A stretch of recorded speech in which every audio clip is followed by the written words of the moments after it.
Bonjour à toutes et à tous, bienvenue sur l'Indépendant pour votre émission Rugby 100% USAP. Notre invité aujourd'hui, il a accepté l'immense défi de relever le club après un début de saison catastrophique pour les Catalans. Le manager de l'USAP, Laurent Laby, est avec nous. Bonjour Laurent. Bonjour. Avec nous aussi toute la team rugby de l'Indépendant avec Bruno Teniente, Hugo Beauvais et Paul Roch. Brunoton, bonjour messieurs. On va revenir un petit peu sur tout ce qui s'est passé depuis votre arrivée en terre catalane. Laurent, ça fait maintenant plus de 2 mois que vous êtes ici. Déjà, je voudrais savoir comment vous allez. Est-ce que vous êtes bien acclimaté au pays catalan ? Oui, plutôt bien. Très très bien accueilli, surtout par le club déjà. Bien sûr, tout le personnel, le staff qui était déjà là, bien sûr, et les joueurs. Et puis surtout, tous les gens dans la rue, dans les villages, au stade, bien sûr. Et c'est vrai que ça aide aussi pour démarrer ce challenge. Oui. Vous l'avez dit quand on vous avait rencontré, quand vous êtes arrivé au club. C'est un club dans lequel vous n'avez pas joué, que vous auriez aimé. Bon, là, vous êtes coach, du coup, vous êtes vraiment bien ici. Oui, bien sûr. Ça fait partie, bien sûr, de la réflexion, mais j'ai eu la chance d'avoir une carrière longue de joueur et de venir jouer de nombreuses fois ici. Comme je l'ai dit, effectivement, à un moment de ma carrière, j'ai été contacté, sollicité par l'USAP et c'était un club, oui, que j'aurais aimé défendre les couleurs de ce club pour tout ce qui s'est passé, bien sûr, l'histoire et cette passion. Je crois qu'on joue pour ce genre d'émotion et aujourd'hui d'être le manager de ce club-là est une fierté d'abord et je sais ce que ça représente. Je sais les gens qui sont passés avant moi à ce poste-là ou dans les staffs ou joueurs et la responsabilité que l'on a, mais je sais aussi qu'on n'est pas seul à gagner pour l'USAP et ça c'est ce qui était très très important pour moi. Alors, ça fait de nombreuses années que vous êtes passé de l'autre côté, côté staff, plus de 20 ans. Qu'est-ce qui déjà à l'époque vous a poussé à devenir entraîneur ? Déjà au départ c'était la passion et le jeu en fait. De ma carrière de joueur, je me suis toujours intéressé à travers les différents entraîneurs que j'avais eus, les coachs et managers, des choses qui me plaisaient chez eux dans le management mais aussi et surtout sur le jeu. Donc j'avais pris l'habitude de noter tout le temps des choses que je trouvais plutôt intéressantes et puis j'ai toujours passé mes diplômes aussi en même temps que je jouais, commencé diplômes fédéraux, diplômes pour entraîner. J'ai entraîné les équipes de jeunes aussi pendant que je jouais encore. Donc c'était quelque chose que j'aimais faire, mais ça me projetait de rester dans le monde professionnel parce qu'au départ, c'était même plutôt la formation qui m'intéressait. Donc c'est au fil du temps que c'est venu. Puis après, j'ai basculé dans les années 2003-2004 en démarrant à Montauban.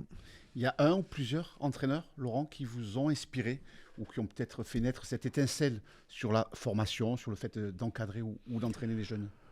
Plusieurs, hein, je dirais qu'il y en a plusieurs. Le premier, ça a été mon éducateur d'école de rugby à Revel, avec qui je suis très lié encore aujourd'hui, que je vois régulièrement. C'est qui ?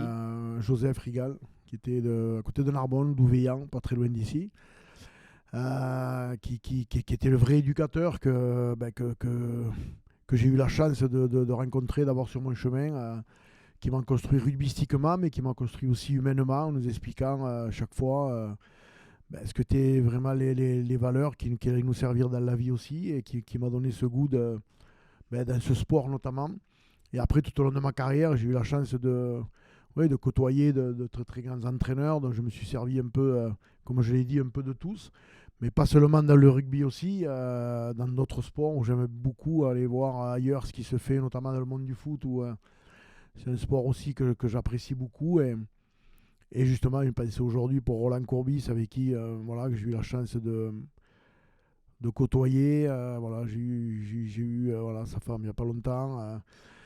Peut-être demain, samedi, peut-être je vais faire un saut à Marseille parce qu'il y a eu quelque chose qui est fait avant le match, donc je vais voir pour essayer de m'organiser. Mais c'est quelqu'un aussi qui font partie de ces gens inspirants en fait, qui au-delà de leur sport partagent des choses sur le management, sur le côté humain, qui sont très intéressants. Et voilà, ce sont ces gens-là qui te poussent à aller plus loin. Qu'est-ce qui vous motive aujourd'hui encore après tant d'années dans le rugby ?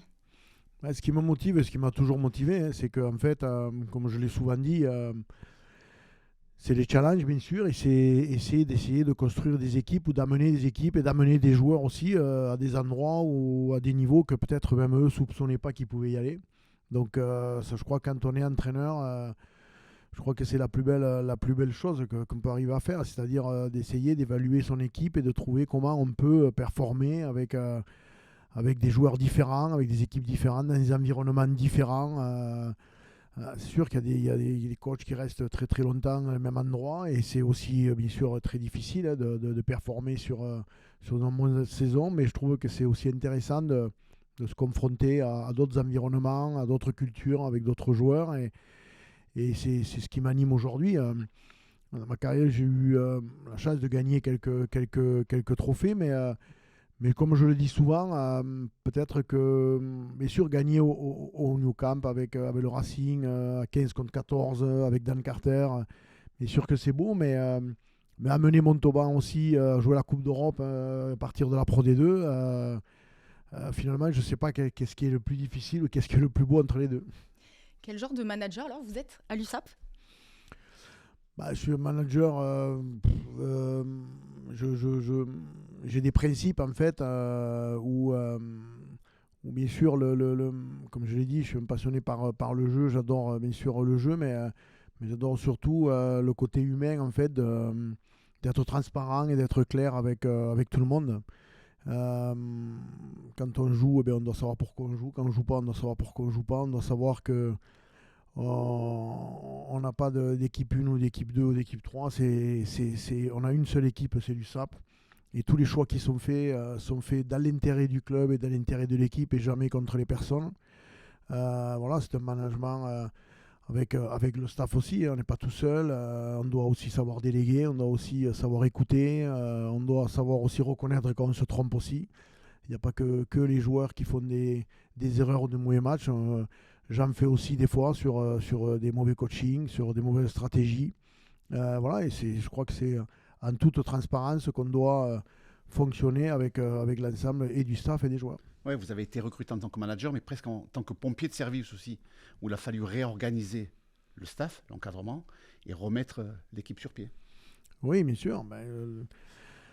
La mauvaise série et le mauvais début de saison pour X raisons. Hein, on sait qu'on a un championnat qui est très très difficile et donc qui était mal embarqué. Et donc, bien sûr, en arrivant, il y avait des membres du staff qui étaient partis. Donc, il fallait recruter, bien sûr, pour qu'on puisse bien travailler. Donc, on est arrivé effectivement avec Joe Worsley et Nicolas Nadeau dans le staff. Et la première chose a été déjà d'essayer de sortir de l'infirmerie le nombre de joueurs que l'on avait très important pour avoir un effectif conséquent, puisqu'on sait que dans le championnat dans lequel on est engagé, c'est un championnat qui est très long et jusqu'au mois de avril-mai, je dirais, il y a deux championnats. Le premier championnat, il est surtout dû et gagné par le médical et la performance, plus que par le rugby. Parce qu'il faut qu'on ait un maximum de joueurs pour bien travailler, pour pouvoir créer des émulations, pour pouvoir faire du turnover. Et si vous n'avez pas cet effectif-là, vous êtes déjà en difficulté.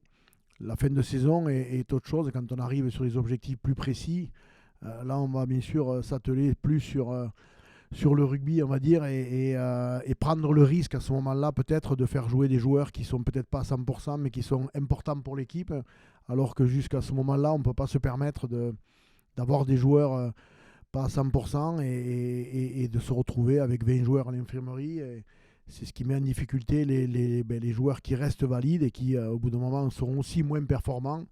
Et quand on voit la densité du top 14 aujourd'hui, on comprend bien que tous les week-ends, on a du mal à respirer si déjà on est sous oxygène dès le mois de septembre. Vous l'aviez dit, vous attendiez la meilleure version des joueurs, qu'ils prennent leurs responsabilités. Vous êtes satisfait aujourd'hui ou il y a encore un cran à passer? Oui, je suis sur le comportement des joueurs et on va dire sur l'individualisation, je suis très satisfait parce qu'effectivement, les joueurs sont en train de donner aujourd'hui leur meilleure version. Ensuite, après, là où on doit s'améliorer, c'est bien sûr collectivement, mais on avait d'abord, comme on l'a dit, la confiance à retrouver, de gagner des matchs, s'habituer à gagner régulièrement les matchs, d'exister quand on est aussi à l'extérieur, d'avoir ce sentiment que c'est l'équipe adverse qui gagne les matchs et que ce n'est pas nous qui leur donnons. Donc tout ça, c'était le premier travail, mais la meilleure version des joueurs, je crois qu'on l'a aujourd'hui. Et maintenant, notre travail à nous, c'est de les faire jouer ensemble et mieux, où on doit trouver des points d'amélioration, de confiance, de certitude. Et on a, bien sûr, des secteurs dans lesquels on est loin de ce que l'USAP, je pense, peut réaliser. Vous avez accepté ce défi compliqué à Perpignan. Est-ce qu'il vous arrive de douter ? Non. Je crois qu'aussi on est habitué à ça dans nos carrières de joueurs déjà, de managers et d'entraîneurs maintenant. On a toute notre carrière, on a des choix à faire. C'est ce que je dis aux joueurs aussi. Et quand on discute, on est en pleine la période de renouvellement de contrat ou de décision, de ne pas renouveler des joueurs, ou des joueurs qui réfléchissent à nous rejoindre aussi. Voilà, dans toutes nos carrières, on est amené à prendre des décisions. Les décisions, elles sont bonnes quand c'est toi qui les prends. Quand tu n'es pas influencé par autre chose ou quand tu prends les décisions qui ne sont pas pour les bonnes raisons, ça peut venir te mettre le doute. Quand c'est pour les bonnes raisons, en principe, tu ne doutes pas sur ta décision et en espérant bien sûr que c'était la bonne et que la réussite soit au bout.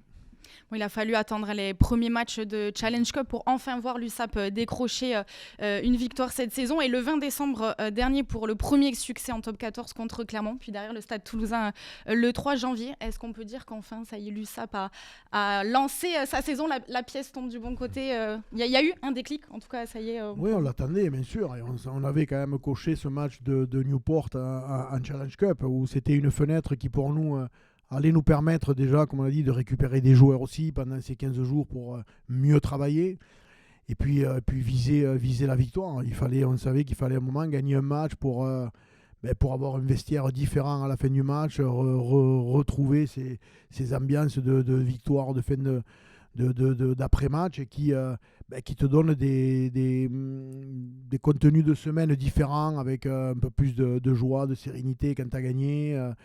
Et voilà, et donc depuis ce match de Newport, on sent qu'effectivement, comme je l'ai dit, les joueurs, le groupe est sur une bonne dynamique, mais on sait, comme je dis, que ça reste fragile. Notre devoir, c'est de rester en éveil avec ça. Même si les joueurs sont aujourd'hui ont une très très bonne réaction et sont, on a dit, au niveau auquel on les attend, on sait qu'aujourd'hui, nos adversaires aussi vont peut-être nous voir différemment. Où avant, ils pensaient sûrement venir gagner chez nous. Et aujourd'hui, ça va changer aussi la donne. Donc voilà, mais on sait que il faut qu'on soit prudent parce qu'il ne faut pas se laisser bercer par cette meilleure dynamique dans la région dans laquelle on est, où tout le monde derrière l'équipe peut te raconter la mauvaise histoire dans le mauvais sens et se faire surprendre par un match que tu penses peut-être moins dangereux que Toulouse et c'est ce qui va arriver très vite pour nous avec ce match samedi déjà qui est très important pour continuer à gagner, notamment à domicile et pour préparer aussi la réception de Montauban qui sera un match très important pour nous et il ne faut pas s'y tromper. Bruce Deveau et Lucas Vellard disaient après Toulouse que même sur des jours off ou après les entraînements, ils faisaient des extras. C'est aussi ça qui a changé dans les mentalités chez certains joueurs. Tu parlais de professionnalisme à ton arrivée. Ça a changé ça aussi ? Oui, ça a changé sur l'ensemble du groupe. Sur ces joueurs-là, notamment en cité, on n'était pas inquiets. Bruce Deveau, Lucas Vellard, on a des joueurs qui sont très consciencieux, très professionnels. Mais encore une fois, on avait des joueurs, j'ai dit, trop de joueurs qui n'étaient pas présents et qui étaient blessés, pas au niveau, et ça nous pénalise. Si le résultat du samedi, c'est un process qui se fait tout au long de la semaine. Si on se réveille à 1h du match de samedi pensant qu'on va gagner parce qu'on joue à Émile Giral et que le stade est plein et que la passion est là, ça ne suffit pas. Pour gagner le match samedi, il faut commencer dès le lundi matin. Et je crois que c'est ces mentalités-là qu'on a essayé d'amener, de faire comprendre aux joueurs qu'un match, ça se prépare tous les jours, c'est leur métier. Certes, c'est leur passion, mais aujourd'hui, c'est devenu quand même leur métier, qui demande beaucoup de sacrifices et d'exigences. Et puis surtout, il y a beaucoup d'attentes aussi. Donc, pour être au rendez-vous le samedi, tous les jours, on a des choses à faire pour nous amener vers ce match. Et comme j'ai dit, avec un groupe aussi. Il ne faut pas baisser la tête parce qu'on n'y est pas ce match-là. Si on a un rôle de leader ou de capitaine et qu'on n'est pas mis sur un match, il ne faut pas disparaître du groupe. On a son rôle à jouer même si on n'y est pas. Le maillot, il appartient à personne, il faut aller le chercher. Ce n'est pas un statut, comme je l'ai dit, qui va vous mettre sur le terrain. C'est les plus performants. Et qui soient du club, qui ne soient pas du club, qui restent au club ou qui ne restent pas au club. Ils ont commencé à discuter des joueurs qui vont partir, de leurs souhaits certains. D'autres, ce sera de ma décision. Mais le plus important, ça reste l'USAP. Et l'USAP, et jusqu'à la fin de la saison, les meilleurs joueurs joueront, qu'ils soient là l'année prochaine ou qu'ils n'y soient pas. Un discours que vous avez mis en application dès l'une de vos premières réceptions à Béziers face à Montpellier, le 28-0 concédé, où forcément, vous avez dit tout à l'heure qu'on ne se laisse pas griser par les victoires. Là, c'est un coup dur, ça a été un coup dur. Vous avez réagi vite et fort dès la conférence de presse d'après-match. Oui, parce que c'était... le match est arrivé très vite et on était déjà dans une situation difficile, bien sûr délicate. En plus, c'était censé être notre premier match, mais pas Aimé Giral chez nous, à Béziers. Contexte difficile contre une équipe de Montpellier qui est quand même déjà aussi une équipe qui ne réussit pas très bien, armée physiquement, et que nous on ne l'était pas ce jour-là puisque tous nos joueurs à profil, on va dire plutôt physique ou danse, n'étaient pas là. Donc on savait qu'on allait quand même souffrir, et c'est ce qui s'est passé sur le match. Et justement après le match, donc voilà, c'est relayer encore ce que je viens de dire là, c'est qu'on avait trop de joueurs qui étaient ou à l'infirmerie ou pas prêts. Et à un moment, il faut arrêter avec ça parce qu'on peut aller chercher, comme je l'ai dit, remettre la faute sur le nouveau staff maintenant, sur le président, sur la direction, sur qui on veut, mais ceux qui jouent et qui sont sur le terrain sont les joueurs. Et c'est d'abord à eux à se regarder en face et à savoir est-ce qu'ils font tout ce qu'il faut pour jouer et être sur le terrain. Et pour mériter en tout cas ce que le club a investi sur eux et mériter aussi de porter ce maillot qui passionne beaucoup de gens avec certaines personnes, on le sait, dans la région dans laquelle on est, une région pas très riche, pauvre, avec beaucoup de gens qui font des sacrifices pour venir au match, aller voir les matchs. Je suis encore, c'est incroyable de voir à Newcastle ce week-end le nombre de Catalans qui étaient là-bas. À Trévise, les mecs ont fait 14 heures de bus pour aller voir un match de Challenge Cup alors que tu n'as gagné qu'un match de la saison. Et tout ça, il faut le savoir. Quand tu fais partie des privilégiés comme nous on est, de faire ce métier-là, dans les conditions dans lesquelles on les fait, il faut déjà penser à tout ça avant de rentrer sur le terrain et de perdre 28-0 comme on l'a fait contre Montpellier. Il y a eu un coup de gueule ce jour-là. Oui, pendant la semaine, mais ce soir-là. Oui, parce qu'à des moments, ça fait partie aussi du management qu'on doit avoir avec certains individus, certains joueurs, même si on apprend à se connaître, mais avec l'expérience que j'ai depuis longtemps quand même maintenant, on sait qu'il y a des joueurs, on va les voir dans le bureau entre quatre yeux et ça va suffire. Et ils vont réagir. Il y en a d'autres, ils préfèrent qu'on se voit comme ça plutôt que le dire devant tout le monde. Donc à certains, il faut piquer un peu l'orgueil. À certains, il faut les secouer, comme j'ai dit, devant tout le monde. C'est de la psychologie aussi qu'on doit avoir sur les groupes pour faire réagir et mettre devant leur responsabilité les joueurs qui doivent être d'abord à leur niveau. Ça, c'est la priorité. Ensuite, rater un match ou pas être bon, ça arrive à tout le monde. Mais être à 100% de ses moyens, ça appartient qu'aux joueurs et ça ne demande pas de talent. Et vous sentez que cette manière de faire, cette franchise, cette transparence, même en conférence de presse, de manière publique, ça a un écho dans le groupe, ça crispe pas certains ou autres, tout le monde a adhéré à cette psychologie-là, comme vous avez dit? Je ne sais pas s'ils ont adhéré, mais ce qui est ressorti sur ce fait-là, c'est que c'est vrai que bon, il y a un seul joueur uniquement qui a été pointé, mais c'était pas la seule cible. C'est que lui, ce jour-là, Pozzolo, en l'occurrence, s'est blessé. Et Et l'énervement que j'avais, il était contre moi d'abord, parce que tout le monde m'avait prévenu que quand il est comme ça, la blessure est pas loin, la contre-performance aussi, et donc je m'en voulais d'abord à moi-même de l'avoir mis sur le terrain. Peut-être qu'il fallait que je mette remplaçant, peut-être il fallait que je le mette pas. Donc c'était d'abord envers moi que je m'en voulais, mais il n'était pas le seul responsable. Il y avait d'autres joueurs qui n'étaient pas au niveau à ce moment-là, que maintenant on voit jouer à leur niveau, mais qui depuis le début de la saison ne l'étaient pas. Lui est un joueur bien sûr à part et particulier, parce que c'est un joueur un potentiel exceptionnel, donc qui a été pointé plus que les autres, parce qu'il s'est blessé ce jour-là et sur le terrain, mais il faisait partie du lot. Comme je l'ai dit, il y avait beaucoup de joueurs qui n'étaient pas encore à leur niveau, ou même qui n'étaient pas encore arrivés à l'USAP à ce moment-là. Depuis, ils sont arrivés. Donc est-ce que ça a crispé, ou est-ce que ça a fait du bien ou mal, je ne sais pas. Mais en tout cas, on voit aujourd'hui que ce que je constate, c'est que je ne peux pas dire aujourd'hui que j'ai un joueur qui est à la traîne ou qui qui travaille pas comme il faut. Voilà. Et c'est aujourd'hui ce qui fait que l'équipe joue mieux et que les résultats sont là. Et, j'allais dire comment on appréhende en si peu de temps, parce que Montpellier, ça arrivait vite après votre arrivée. La psychologie de certains, comme vous disiez, certains entre quatre yeux, d'autres non, comment on l'appréhende ?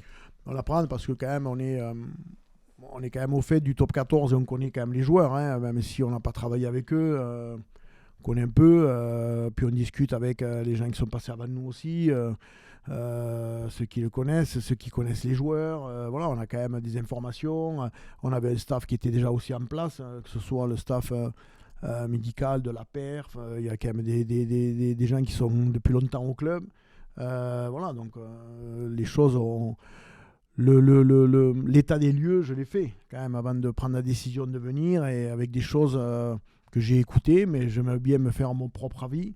Mais comme je le dis, à un moment, on joue avec une institution et on joue avec un club qui doit être en top 14 parce qu'il le mérite. Donc à un moment, il faut que chacun prenne ses responsabilités. Je suis passé par là aussi, on le sait, on fait des métiers qui sont très difficiles, mais moi, c'est pas avec joie que je suis venu pour remplacer Franck. C'est son club, Zaza, Gérald. Les mecs, on peut pas leur reprocher et dire... ils n'ont pas voulu faire perdre l'USAP quand même. Donc à un moment, eux, ils ont pris leurs responsabilités. Et il y a des gens qui restent, il faut aussi qu'ils prennent les leurs, à commencer par les joueurs. Vous venez de parler de Franck Azema, justement. Vous êtes toujours en contact avec lui ? Là, je ne l'ai pas eu depuis un moment. On avait dit qu'on allait se revoir. Il m'avait dit qu'il avait besoin aussi de prendre un peu de temps et de laisser passer du temps, mais on va se revoir bien sûr. C'est quelqu'un, je l'ai dit et redit, que j'apprécie énormément, parce que déjà on est de la même génération, on se jouait, on s'est rencontrés souvent aussi, bien sûr en tant qu'entraîneur. Quand j'étais à l'équipe de France, que je passais dans les clubs où il était, il m'a toujours extrêmement bien reçu. Donc je voulais absolument respecter ça, et ça ne changera pas. On sait tous que c'est un très grand entraîneur, un très grand manager, donc bien sûr que c'est avec grand plaisir qu'on doit se revoir. On est entré dans la deuxième partie de saison qui sera décisive dans la course au maintien. Comment gérer là, les mois qui arrivent ? Gérer les mois qui arrivent, c'est ce que j'ai dit aux joueurs, c'est pour ça que c'est très très important pour nous que l'on se qualifie dans la Challenge Cup déjà, parce que la deuxième partie de saison, on le sait, c'est toujours une deuxième partie qui est...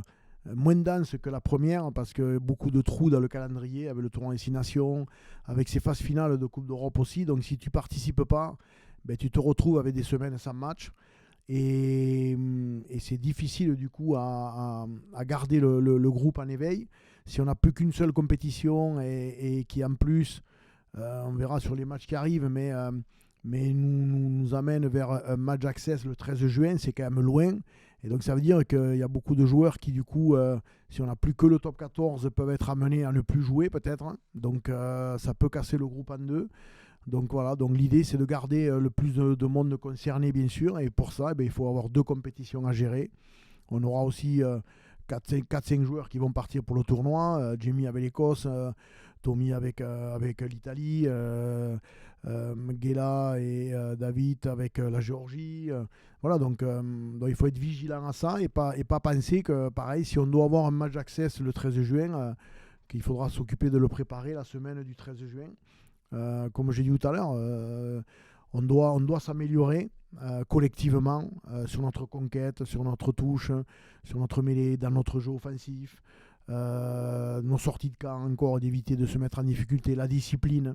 Voilà, on a encore beaucoup de domaines dans lesquels on doit s'améliorer pour gagner encore plus en confiance et en certitude pour aller affronter justement peut-être notre fin de saison avec ce match-là. Vous êtes déjà focus sur ce match d'accession. Pour rappel, Perpignan donc, est 13e avec 9 points. Le 12e, c'est Lyon avec 27 points. C'est vrai qu'il y a de l'écart, mais est-ce que vous espérez quand même pouvoir vous sortir de cette zone de match d'accession ou vraiment vous êtes déjà focus sur ça? Non, on l'a dans un coin de notre tête, mais aujourd'hui, le focus, ce que j'avais dit il y a quelques temps, c'était ce qu'on voulait, c'est le 20 décembre, on voulait battre Clermont et fin janvier être 13e et avoir quitté la 14e place. On est déjà 13e, mais on n'est pas à fin janvier. Donc on a ce match de Montauban, on a le match au Racing. Donc une fois qu'on sera à fin janvier, qu'on aura rempli nos objectifs, on se penchera sur la deuxième partie de saison et voir effectivement, comme j'ai dit, avec l'état d'esprit qui est le nôtre aujourd'hui, d'habituer l'équipe à gagner. On est capable d'aligner une série de victoires aussi à domicile et puis peut-être gagner un match à l'extérieur. Et puis on verra au-dessus de nous ce que fait Lyon, effectivement. Lyon peut aussi avoir peut-être une série négative. Ils viennent ici. Donc on verra. Mais si on doit effectivement avoir un match d'accès, on s'y préparera, mais on n'attendra pas la semaine, comme je l'ai dit, du 13 juin pour le préparer. Il y a la parenthèse européenne, vous l'avez dit, le top 14 revient le 24 janvier avec ce match assez important, la réception de Montauban. Comment vous allez préparer cette rencontre? Est-ce que vous le voyez déjà comme une finale, ce match? Non, je crois pas. Je crois pas que ce soit une finale. C'est un match de top 14 et c'est ça que je dis que bien sûr un enjeu particulier, un enjeu qui sera différent de la réception de Toulouse par exemple, qui est un match à enjeu, mais voilà, tu sais que même si tu perds, on va te dire c'est quand même Toulouse, on s'est battu, etc. Là, on sait que contre Montauban, on n'a pas le droit de perdre parce qu'on est à domicile, parce que c'est le 14e, parce que c'est un match très important. Donc voilà, il faut qu'on dès cette semaine, comme on l'a dit, on a ce match de la Coupe d'Europe qui doit nous préparer. On doit s'habituer à gagner, que ce soit Montauban, après ça sera Pau, après ça sera Lyon, après ça sera Toulon, on aura La Rochelle, on aura Castres à la maison. Voilà, on a un objectif aussi, de rester invaincu à Aimé Girard jusqu'à la fin de la saison. Je crois que ça, c'est aussi des choses qui doivent parler aux joueurs. Aimé Girard, c'est notre maison, c'est notre cathédrale et on ne vient pas chez nous se servir et repartir. On peut y perdre, mais il faut qu'on y tombe les armes à la main et ça sera vrai samedi, comme ça sera vrai pour Montauban samedi d'après. Montauban, justement, ça pourrait quand même vous permettre de prendre un ascendant psychologique, on ne va pas dire définitif, sur les Montalbanais, mais quand même, il y aurait 6 ou 7 points d'avance à ce moment-là. Vous les aurez battus, quand même, mentalement, ça sera différent. Oui, bien sûr, mais ce sera psychologiquement pour eux difficile, mais ça sera surtout psychologiquement pour nous dans de meilleures dispositions. Parce qu'en ayant 6 ou 7 points d'avance et en ayant laissé la 14e place, tu n'as plus cette pression de déjà aller gagner la place au-dessus pour déjà mériter un match access. Donc voilà, donc bien sûr c'est très important, comme je pense ça a été le cas sûrement avant leur dernier match, quand ils ont dû démarrer leur match contre Clermont et voir qu'on avait battu le Stade Toulousain et qu'ils étaient déjà 14e. Je pense que ça a dû leur mettre déjà un petit coup, mais il est évident que pour nous, on n'envisage pas d'autre issue que la victoire contre Montauban samedi prochain. Alors vous avez signé à l'USAP jusqu'à la saison prochaine. Est-ce que vous vous projetez déjà aussi sur l'avenir? Oui, bien sûr. C'est pareil, c'est une discussion qu'on a eue avec le président qui était assez claire et limpide. Honnêtement, on n'a pas bataillé sur la durée, sur le contrat. La priorité, elle est de maintenir l'USAP en top 14 et ensuite, bien sûr, de s'inscrire ici dans la durée parce que je trouve qu'il y a beaucoup de choses que l'on peut faire encore avec le club, dans la structuration, notamment dans la transversalité du club, ce qui m'intéresse avec la formation, avec ramener le maximum d'équipes et d'entraîneurs de catégorie avec nous sur la volonté de sortir aussi des joueurs du territoire catalan ici, des joueurs de Perpignan de les faire grandir avec nous. Et je pense que ça aussi, ça doit être quelque chose d'important et ça se fait sur la durée. Donc c'est quelque chose qui s'inscrira ensuite, bien sûr, on discutera, mais la priorité, bien sûr, c'est de laisser le club en top 14. Je voudrais qu'on fasse un petit point sur le recrutement, peut-être déjà avec vous, messieurs, rappeler ce qui a été officialisé pour la saison prochaine. Alors pour l'instant, il y a eu 2 recrues à l'USAP, Enzo Forletta, le pilier gauche catalan qui revient au club, et Sévoris, l'ailier, la star All Black, qui sera à Perpignan la saison prochaine. Et on parle récemment de Maëlan Rabu, centre d'Orient, qui pourrait rejoindre Perpignan. Qu'est-ce qu'il en est à ce jour, Laurent ? Oui, bien sûr. On est dans, comme toutes les équipes et tous les clubs, et même si certains ont commencé beaucoup plus tôt, mais nous, on était focus sur regagner les résultats en priorité. Donc ça, c'est ce qui nous occupait tout notre temps.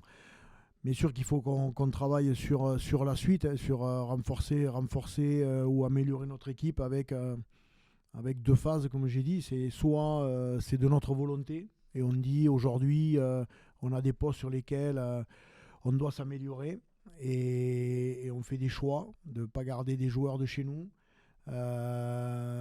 Ou la deuxième phase, c'est des joueurs qui au contraire s'en vont d'eux-mêmes pour leurs raisons à eux. Donc, ce qui est le cas déjà, puisque Nemo Rolefc va rentrer en Afrique du Sud. Il a reçu un très beau contrat de la part des Sharks, et donc il a été très clair avec nous, très transparent. Donc il rentre en Afrique du Sud. C'est la même chose pour Max X. Qui pour lui, pour raison personnelle, a choisi d'aller jouer en Angleterre. Il ira à Newcastle. Donc ce sont des choix, ça, qui appartiennent aux joueurs. Qui ne sont pas de notre fait à nous. Mais ensuite, effectivement, sur le recrutement aujourd'hui, en dehors des joueurs qui sont déjà annoncés, Enzo, bien sûr, qui est un joueur que tout le monde connaît. J'ai eu la chance de le côtoyer avec l'équipe de France et que je connais aussi. Et d'avoir un très bon entretien et rendez-vous, parce que c'était important pour moi de savoir pourquoi Enzo voulait revenir à l'USAP. Et comme je l'ai dit, comme je dis à tous les joueurs, il faut venir à l'USAP pour les bonnes raisons. C'est mieux de se le dire. Enzo sera avec nous effectivement. Sévoris, on avait besoin, ça c'était déjà avec Franck, le club qui travaillait sur ce dossier déjà avant que j'arrive. Un facteur X, je crois qu'on a besoin aussi, comme toutes les équipes, d'avoir un joueur différent derrière sur ces postes-là. Donc ça va être le cas avec Sévou. Maëlan Rabu aussi, bien sûr, c'est un joueur au milieu du terrain. On sait qu'on a Freddy Dougivalou qui a signé au Stade Français. Donc il fallait aussi le remplacer. Mais nos priorités aujourd'hui, le recrutement, sont essentiellement sur 2 postes. C'est pilier droit, puisque Nemo, donc on l'a dit, rentre en Afrique du Sud, et demi-mêlée. Pour ne pas vous cacher, c'est un poste bien sûr aussi qui est très très important dans la conduite du jeu, dans la stratégie, dans l'expérience aussi. Et on chercherait un joueur avec un profil aussi qui pourrait coller avec cette identité, cette culture un peu de la performance et du travail au quotidien, la semaine. Donc je crois que c'est un poste assez stratégique pour cela. Donc on travaille sur certains profils.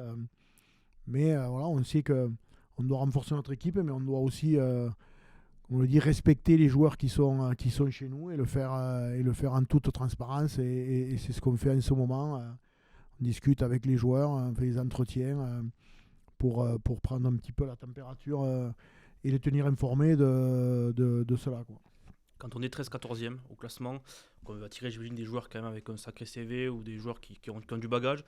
Comment on arrive à être convaincant quand on est en bas de classement, qu'on ne sait pas si on sera en Pro D2 ou en Top 14 la saison prochaine, pour attirer de gros joueurs?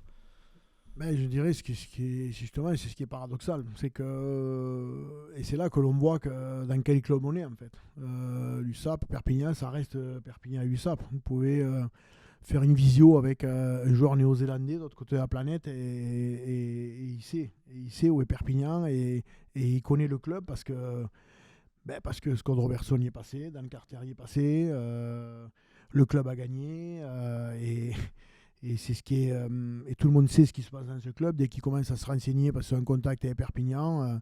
Tout le monde leur dit la passion, la furia, ça transpire rugby, la région.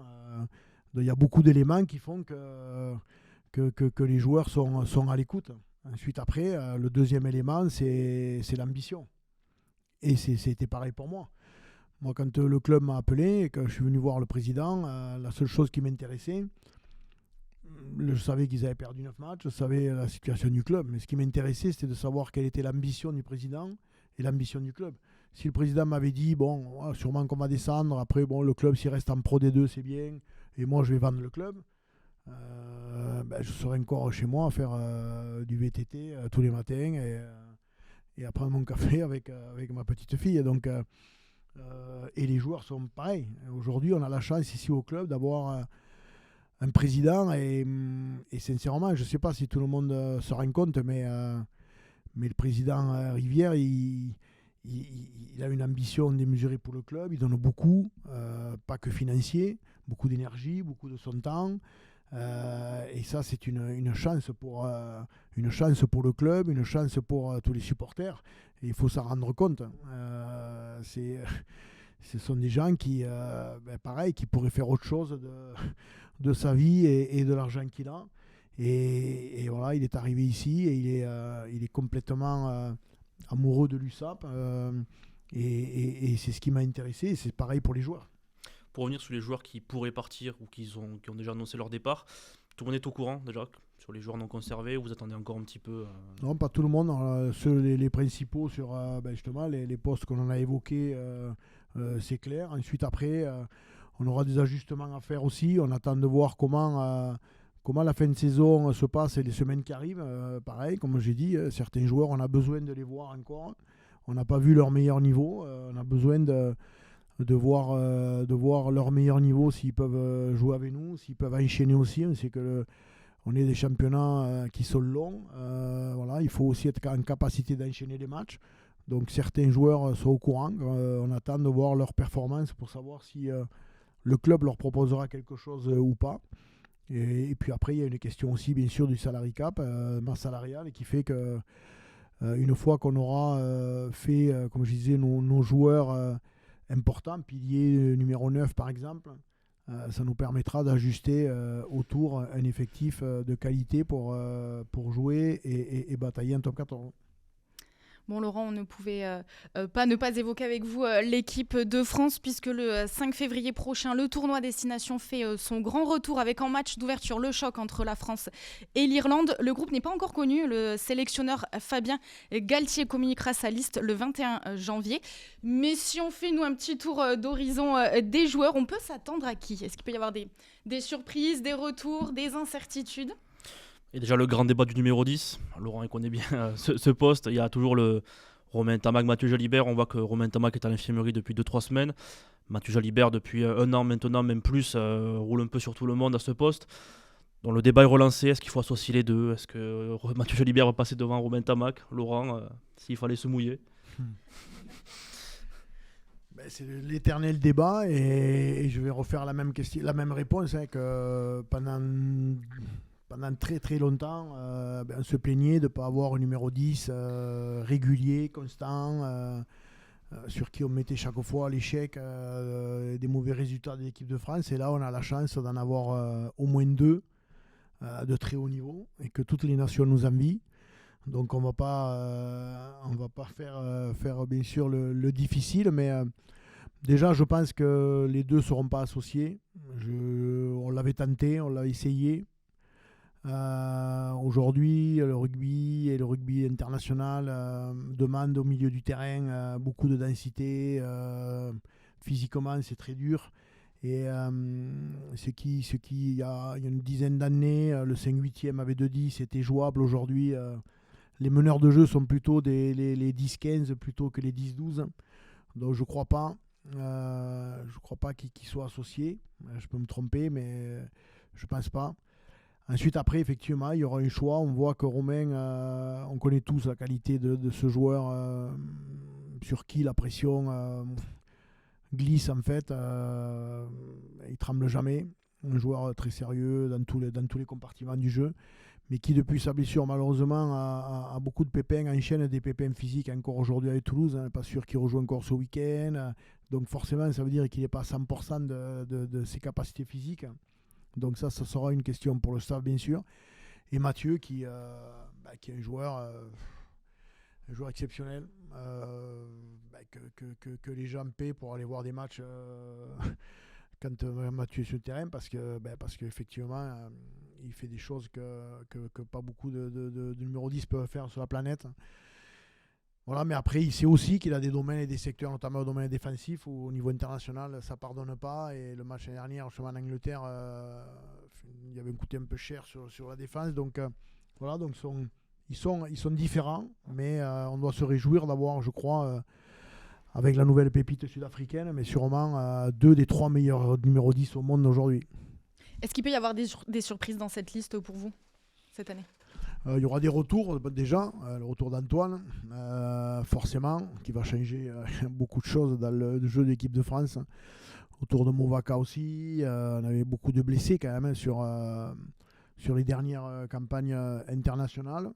Et ensuite, après, oui, je pense qu'on peut s'attendre à une ou deux surprises, suivant comment l'équipe sera faite aussi. Voilà, il y a des joueurs qui... du côté de Pau, bien sûr, on voit beaucoup de joueurs quand même sortir avec du talent. Dréan à Toulon aussi fait très bon match, mais sur des postes où sortir Penaud et Bielbarré, c'est quand même difficile. Thomas Ramos à l'arrière aussi, donc voilà, il y a peu de place, mais encore une fois, on doit se réjouir d'avoir autant de très très bons joueurs. Je crois qu'il n'y a que l'Afrique du Sud et nous qui pouvons se vanter aujourd'hui d'avoir quasiment 50 joueurs alignés pour les compétitions internationales. Il y a des joueurs de l'USAP qui sont suivis par le staff du 15 de France actuellement. Je pense à Posolo Tulagi notamment, Gurgi Beria peut-être. Ouais, Lolo Sampere était là il n'y a pas longtemps. Moi j'ai eu Fabien au téléphone il n'y a pas très longtemps aussi, et on a discuté des sujets, et effectivement aujourd'hui le seul pour lequel le staff a pris les renseignements, c'est Pozzolo.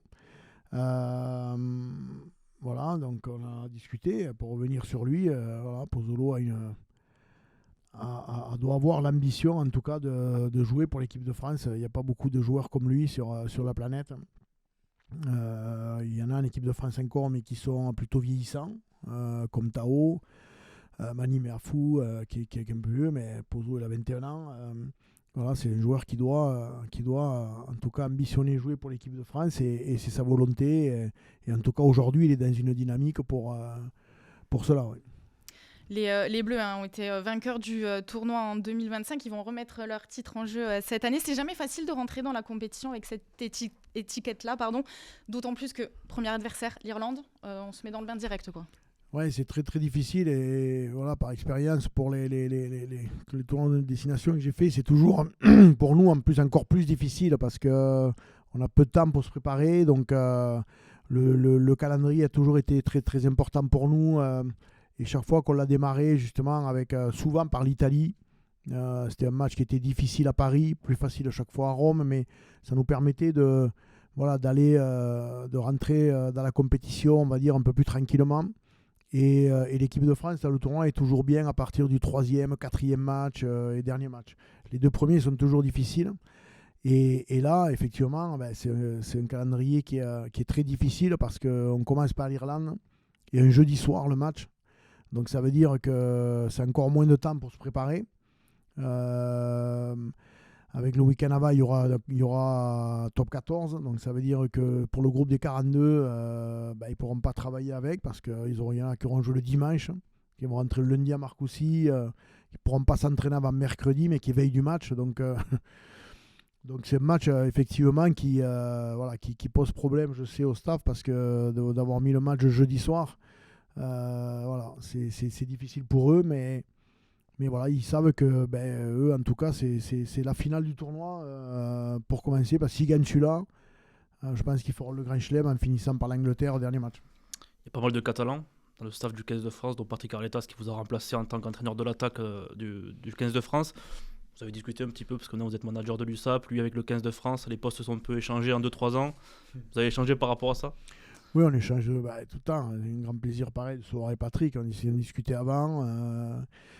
C'est marrant comme le destin fait la vie, comment ça a switché, où lui est allé effectivement en équipe de France, là où j'étais, et je me retrouve maintenant à l'USAP où il était avant. Donc les signes, c'est quand même bizarre et particulier, mais c'est vrai qu'il y a toujours eu beaucoup de Catalans dans l'encadrement, en tout cas de l'équipe de France. Et puis Jacques Brunet, avant, il était passé aussi. Jo Mazot, bien sûr, qui est longtemps y est resté.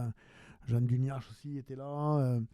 Voilà, Lolo Sampere, Patrick, Manu Plaza, et kiné, prépa physique, Casque, qui est Argelès aussi, Cassou. Donc voilà, beaucoup de Catalans, effectivement. Dans l'environnement du 15 de France, ce qui est bien sûr très très bien pour eux, mais pour revenir à Patrick, oui, non, mais voilà, je sais qu'il se régale, ça lui plaît effectivement. On avait beaucoup échangé sur quand il prenait ma place, et voilà, et moi bien sûr, même si je connaissais, comme j'ai dit, l'USAP, il m'a bien sûr aussi beaucoup renseigné sur le club. Travailler avec l'équipe de France, qu'est-ce que ça change par rapport au club, et cette expérience, vous, au sein du staff tricolore, qu'est-ce qu'elle vous apporte aujourd'hui, même avec l'USAP et les autres clubs que vous avez eus avant l'USAP, mais qu'est-ce que ça vous a apporté là aujourd'hui? Ce que ça change au début, c'est vrai que moi, voilà, le club, j'avais fait 16 ans ou 17 ans de club, et on le sait, le club, c'est la machine à laver, tu t'arrêtes jamais, tu peux jamais te poser. Quand tu vas à l'équipe de France, tu sais que tu as des périodes justement plus calmes, et qui te permettent de réfléchir un peu, justement de formaliser un petit peu tout ce que tu faisais, essayer de comprendre et d'analyser. Donc ça te permet de réfléchir un peu.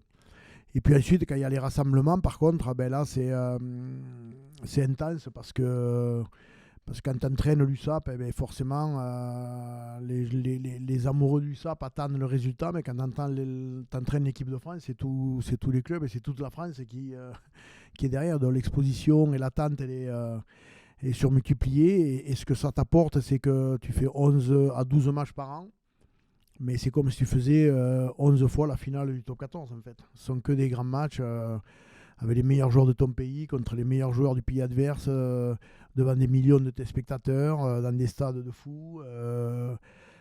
Donc ça t'amène une expérience supplémentaire sur la préparation des matchs, sur aller chercher des choses, parce que là, ça se joue au détail près.